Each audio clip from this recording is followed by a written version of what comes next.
With the launch of Dragon Ball Sparking Zero upon us, something hit me. There are many things that fans have pointed out throughout the pre-launch lifecycle of the game that have not been addressed, and to me, that's concerning. So this video is about 5 reasons why Dragon Ball Sparking Zero will disappoint you. Now let's start with something every Dragon Ball fan holds close to their heart: beam struggles. Now if you've been following Dragon Ball for any amount of time, you know that beam struggles are some of the most intense, edge of your seat moments in the entire series. Obviously, those beam struggles, edge of your seat moments transfer to the various video games: Budokai Tenkaichi 3, 2, 1, and the Budokai series itself, including obviously Xenoverse and other games throughout the series. Think about it: Gohan vs Cell, Goku vs Vegeta. Those beam struggles are the stuff of legends. But here's the thing: from what we've seen in Dragon Ball Sparking Zero thus far, the beam struggles don't have that same punch, that same impact, that same epicness that we've seen throughout the series. The energy, the struggle, the epicness of 2 characters pouring their entire power into a clash, it feels very watered down to me. Now, we do know Spike Chunsoft has made adjustments to the beam struggles throughout the pre-launch lifecycle, but the changes were not truly numerous. They still leave much to be desired. Does that mean beam struggles will just be totally bad?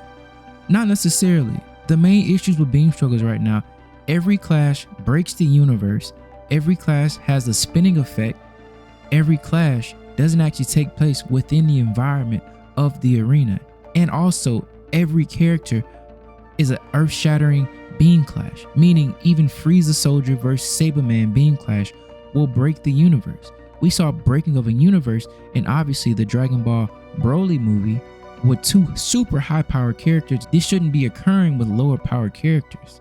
And honestly, should only happen on occasion with 2 mega powerful characters. But it's currently going to happen every single time. We don't get to see the environment. We don't get to see even the beams go back and forth to let us know who's winning. To me, this was a huge misstep by Spike Chunsoft. Dragon Ball Sparking Zero will only launch with 12 stages.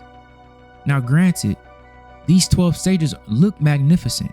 They look great, and even many of them have various times of day settings to, I guess, give the stage a new look and feel. With that being said, we're losing out on a lot of fan favorites. We're losing out on many stages that could have been included. I mean, dang, we don't even have Kami's house, one of the most legendary stages that exists in Dragon Ball, let alone the video games. To be honest, it feels kind of lazy. Sure, more stages could come later in updates or DLC, but at launch, this feels like a pretty small selection. For a game that's hyping itself as the next big Dragon Ball experience, only giving us 12 stages feels like a letdown. I know I'm not the only one who wants more variety, and I think a lot of us are going to get tired of playing the same few stages over and over again. And also guys, remember, we're only locked to literally the hyperbolic time chamber for local split screen. Now this next one is a biggie to me: unlocking characters through the in-game store. So if you don't know, let me break it down to you. We know that the roster is huge, over 180 characters. That's exciting, right? We know that. But here's the catch: a ton of those characters are locked behind an in-game currency, Zennies, or are only unlockable by completing certain modes or challenges. Look, I get it. Games need to have progression, but when a lot of these characters are locked away, it feels like they're pushing players towards microtransactions. And let's be real, Zenny is probably going to be hard to come by, making it tempting to just pay real money to unlock your favorite characters. This kind of system can ruin the fun for people who don't have the time or the patience to grind out the in-game currency. And as we've seen this kind of thing before with Dragon Ball Xenoverse 2, it had similar issues with its capsule system where players would grind endlessly for RNG-based rewards. It was frustrating, and looks like Sparking Zero is headed in the same direction. Fans want to enjoy the full roster without feeling like they've been nickel and dime, and if this turns into a pay-to-unlock scenario, it could sour the whole experience for many. We don't actually know how many characters are actually locked in the store, so while we know the character roster is 182 at launch, from what the screens show on the V-Jump, we could have up to, who knows, 40, 50, 60 characters locked once we get the game. Let's talk about the movesets of each character. Granted, the characters are beautiful, the player models are amazing, and the attacks look great from what we've seen. But in each character in Sparking Zero, it's only 2 super attacks and 1 ultimate attack. Now granted, that's just how they do it for the Tenkaichi Sparking series. And if you're a casual player, this might not seem like a big deal, but for hardcore Dragon Ball fans and competitive players, this feels like a little bit of a step back. Look at games like Xenoverse 2 or Dragon Ball FighterZ. You've got a wide range of attacks to choose from, with customizations that really make your character feel unique. Sparking Zero, on the other hand, feels kind of limited, truthfully. One of my favorite characters, Hit. He has so many time skip moves to choose from. Jiren, so many moves to choose from. Even Goku Black. But guess what? Due to the limitations of only 2 supers and 1 ultimate, we really kind of get bare bone characters where they either try to combine moves or flat out leave out many moves of their moveset. Why only 2 supers? Why only 1 ultimate? This reduces the variety in battles. It could get stale pretty quickly. I want to see Goku and Vegeta pull out all their iconic moves, not just a handful. And for a game that's boasting such a large roster, it feels like they've cut corners on the depth of the combat system.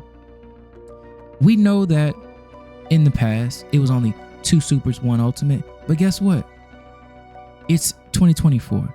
You could have expanded that to 3 supers, possibly 2 ultimates, and it didn't have to be for every character.